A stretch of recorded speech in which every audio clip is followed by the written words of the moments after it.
বাংলাদেশের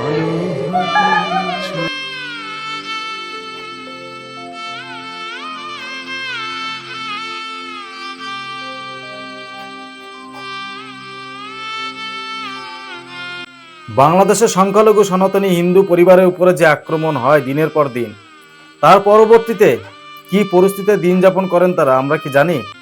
আমি জানি না, আপনারা জানেন কিনা জানি না।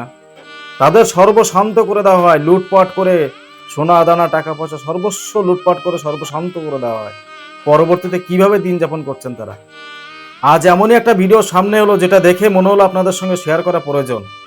একটা প্রতিষ্ঠাতা যার নাম হচ্ছে মানব মন্দির ফাউন্ডেশন, তারা 21টি পরিবারকে 10,000 টাকা করে দিয়ে সাহায্যের হাত বাড়িয়ে দিয়েছেন।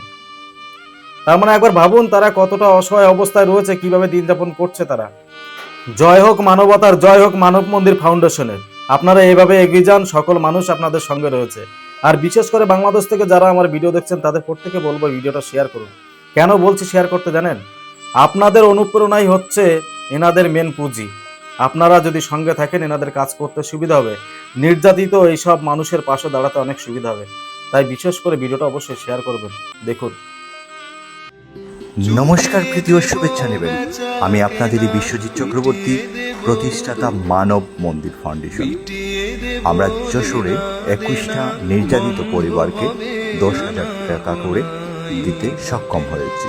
আমাকে আর্থিক সহযোগিতা করেছেন বিভিন্ন জন, আমাদের গুরুজন এবং Bangladesh minority rights alliance to কানাডার স্বেচ্ছাসেবী ফাউন্ডেশনের গুরুজন ও দাদা বন্ধুরা।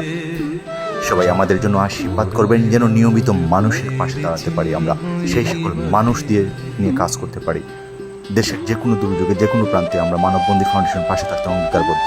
মানব মন্দির পাশে থাকার জন্য ধন্যবাদ।